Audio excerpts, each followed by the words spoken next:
నమస్తే. జనవరి మాసానికి సంబంధించి 12 రాసుల వారికి ఏ విధంగా ఉందో మనం తెలుసుకుందాము.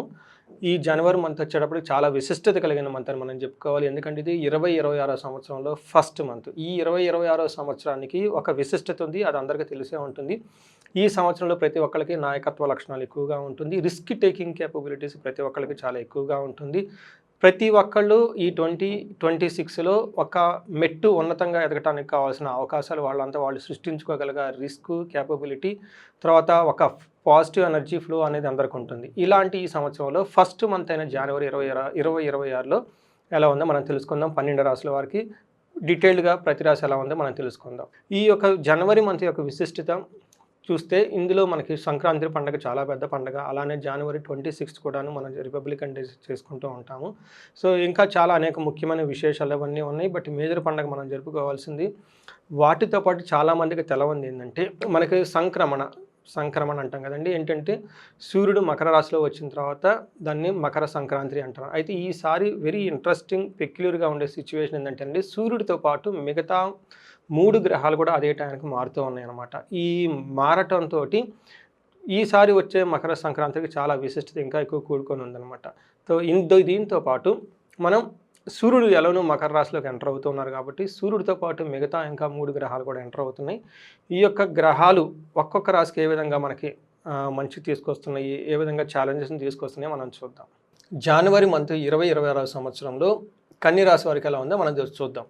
కన్యరాశి చూసుకుంటే ఫస్ట్ ఇందులో ఉన్న నక్షత్రాలు ఉత్తర 2, 3, 4 పాదాలు, హస్త 1, 2, 3, 4 పాదాలు, చిత్త 1, 2 పాదాలు అంతా మనకి కన్యరాశిలో ఉంటారు. పేరు బలం ప్రకారం చూసుకుంటే వీళ్ళకి టో, పా, పీ, పు, షం, నా, టా, పే, పో అనే అక్షరాలంతా మనకి కన్యరాశిలో ఉంటారు. ఇందులో మకర రాశిలోకి సూర్యుడు ప్రవేశించడంతో పాటు సూర్యుడితో పాటు ఇంకా 3 గ్రహాలు కూడా ప్రవేశించడంతో ఈ రాశి వాళ్ళకి 4వ స్థానంలోంచి గ్రహాలన్నీ 5వ ఇంటికి 5th హౌస్కి వెళ్తున్నాయని మనం గమనించుకోవాలి. 4th హౌస్లో ఉండటంతో న్యూట్రల్గా ఒక తటస్థంగా ఉండి ఫస్ట్ 15 డేస్, నెక్స్ట్ 15 డేస్ కొంచెం ఛాలెంజింగ్తో కూడుకొని ఉంటుంది ఈ రాశి వాళ్ళకి. అంటే ఓవరాల్గా చూసుకుంటే ఒక వెల్ బ్యాలెన్స్డ్గా ఉంటుంది ఈ రాశి వాళ్ళకి.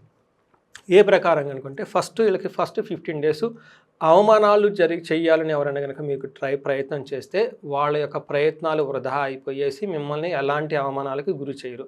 రెండోది, ఈ టైంలో మీరు ఫస్ట్ 15 డేస్ శత్రువులతో కలిసి కూర్చొని మాట్లాడితే అప్పర్ హ్యాండ్ మీద అవుతుందని గమనించుకోవాలి. బుధుని వల్ల విశేషమైన ధన ప్రాప్తి వస్తుంది.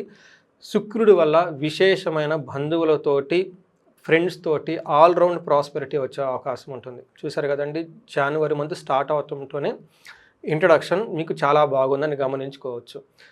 నెక్స్ట్ 15th తర్వాత 16, 17 ఈ గ్రహాలు మారిన తర్వాత మీకు కొంచెం అవకాశాలు చాలా బాగుంటుంది. కొంచెం ఛాలెంజెస్ కూడా ఉన్నాయి. ఫస్ట్ అవకాశం ఏంటంటే మీకు పుత్రుల విషయంలో చాలా బాగుంటుందని గమనించాలి. 2, మీకు సూర్యుడి వల్ల, కుజుని వల్ల, బుధుని వల్ల మానసిక ఆందోళన జరిగే అవకాశం ఎక్కువ ఉంటుంది. ఏ విషయంలో? ధనం విషయంలో, భార్యాభర్తల మధ్య సత్సంబంధాల విషయంలో, లేదంటే బంధువులకు సంబంధించిన వ్యవహారాలు అని చెప్పుకోవచ్చు. అయితే ప్రొఫెషనల్స్కి సంబంధించి వ్యవహారంలో చాలా బాగుంటుంది. 4th హౌస్ నుంచి సూర్యుడు 5th హౌస్లోకి మారటంతో ఇంటికి సంబంధించిన వ్యవహారాల్లో కొంచెం ఇబ్బందులు ఉన్నా, ప్రయాణాల్లో ఆటంకాలు ఉన్నప్పటికీ కూడాను ప్రొఫెషనల్స్ ఎవరైతే ఉంటారో వాళ్ళకి ప్రమోషన్స్ వచ్చే అవకాశం ఎక్కువ ఉంటుంది. దీనితో పాటు అచీవ్మెంట్స్, ఇంతకుముందు ఏదైనా మీరు ఒక వర్క్ చేసి ఉంటే దానికి కావాల్సిన ప్రతిఫలం, రిజల్ట్స్, రికగ్నిషన్స్, పవర్, స్టేటస్ అంతా వచ్చేసి జాబ్ విషయంలో చాలా ఆనందంగా ఉండే అవకాశం ఉంటుంది. అయితే మారిన తర్వాత మీకు కొంచెం పెద్దవాళ్ళ విషయంలో, తండ్రికి సంబంధించిన వ్యవహారాల్లో మీ యొక్క అథారిటీ పవర్ని ఎగ్జిక్యూట్ చేసే విషయంలో ఆటంకాలు వచ్చే అవకాశం ఉంటుందని గమనించుకోవచ్చు. నెక్స్ట్, కుజుడు మీకు మిక్స్డ్ రిజల్ట్ ఇస్తున్నారని గమనించాలి. ఫస్ట్ ధన ప్రవాహం బాగుంటుంది. మనీ మ్యాటర్స్లో కొంచెం టఫ్గా ఉన్నా కానీ ఏదో ఒక విధంగా ధనం మీకు చేతికైతే అందుతూ ఉంటుంది.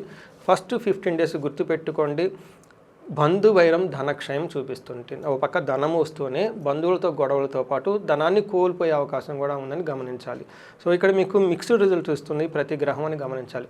శుక్రుడు మీకు 5వ స్థానంలోకి వెళ్ళటంతో ఏమవుతుంది? 5వ స్థానంలో శుక్రుడు ఉండటంతో భాగ్యం యాక్టివేట్ అవుతుంది, లక్ యాక్టివేట్ అవుతుంది. ఈ ప్రకారంగా ప్లేజర్స్, లవ్, రొమాన్స్, భార్యాభర్తల మధ్య అనుకూలత, ప్లేజర్ ట్రిప్స్, తర్వాత లాంగ్ వెకేషన్కి వెళ్ళే వాళ్ళందరికీ ఒక బెస్ట్గా ఉండి చాలా చక్కగా ఎంజాయ్ చేస్తారు శుక్రుడి యొక్క కృప వల్ల. అయితే ఈ టైంలో మీకు శత్రువులు కూడా పెరిగే అవకాశం ఎక్కువ ఉంటుంది. కానీ మీ మాటకి చాలా గౌరవం ఉంటుంది. మీ యొక్క మాటని కాదని ఎవరు ముందుకెళ్ళలేరు. వెనక ఉండేసి బ్యాక్ బైటింగ్ అంటారు చూసారా, ఇబ్బందులకు గురి చేసే అవకాశం ఎక్కువ ఉంటుంది. ఓవరాల్గా కనుక చూసుకుంటే ఈ రాశి వాళ్ళకి జయప్రదంగా ఉంటుంది. ధనం చాలా ఎక్కువ ఉంటుంది. కొంచెం తటస్థంగా అంటే పండగ అయిపోయిన వెంటనే కొత్త టాస్క్లు ఏమైనా ట్రై చేయాలనుకున్నప్పుడు, కొత్తగా ఏదైనా చేయాలనుకున్నప్పుడు కన్ఫ్యూజన్కి గురే అవకాశం ఉంటుంది. దీన్ని మనం ఏమంటారంటే బంధనము అంటారు. అంటే ఇక్కడ మీనింగ్ ఏంటంటే ఏదైనా ఒక పని చేద్దాం అనుకున్నప్పుడు మీకు 2 దారులు కనిపిస్తూ ఉంటుంది. చేద్దామా వద్దా, లేదంటే లెఫ్ట్ వెళ్దామా రైట్ వెళ్దామా, 2 ఆపర్చునిటీస్ ఉంటాయి. ఏది తీసుకుంటే బాగుంటుంది, లేదంటే అసలు చక్కగా ముందుకు వెళ్దామా లేదా అని ఒక కన్ఫ్యూజన్ ఉండే అవకాశం ఎక్కువగా ఉంటుంది. ఈ కన్ఫ్యూజన్ నుంచి పోగొట్టుకోవడానికి జ్యోతిష్కుల్ని కలవండి, లేదంటే మెంటార్స్ని, సబ్జెక్ట్ మ్యాటర్ ఎక్స్పర్ట్స్ని కలవండి.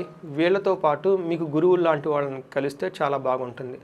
ఈ లక్ష్మీనారాయణ కనుక ఎక్కువగా ఈ టైంలో పూజ కనుక చేయగలిగితే మీకు ఈ బంధించబడినట్టు శక్తి నుంచి బయటికి వెళ్ళిపోయి విముక్తి వచ్చేస్తుంది. ఎక్కువగా మనకి హైదరాబాద్కి దగ్గరలో అనంత పద్మనాభ స్వామి టెంపుల్ ఉంది.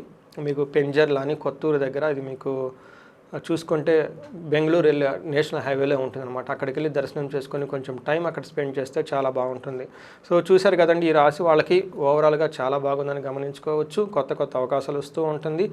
బిగినింగ్లో ఇంకా చాలా బాగుంటుంది. ప్రొఫెషనల్ మ్యాటర్స్లో ఉన్నతంగా ఉండే అవకాశాలు చాలా ఎక్కువగా ఉంటుంది. చిన్న చిన్న ఏమైనా ఉన్నా కానీ వాటి గురించి ఎక్కువగా టైం వేస్ట్ చేసుకోకుండా ధైర్యంగా ముందుకెళ్ళిపోవాల్సిన ఒక బెస్ట్ మంత్ అని నేను చెప్పుకుంటూ ఉంటాను. సో చూశారు కదండి, ఈ రాశి వాళ్ళకి న్యూ ఇయర్లో న్యూ మంత్ చక్కగా స్టార్ట్ అవుతుంది. ఇంకా మీకు 10 రెట్లు జీవితంలో ఎదగాలని, ఉన్నతంగా ఉండాలని చెప్పేసి నేను కోరుకుంటున్నాను. మీకు అష్టైశ్వర్యాలు కలగాలి, భోగభాగ్యాలు కలగాలని చెప్పేసి నేను దేవుడిని చక్కగా ప్రార్థిస్తున్నాను. నమస్తే అండి.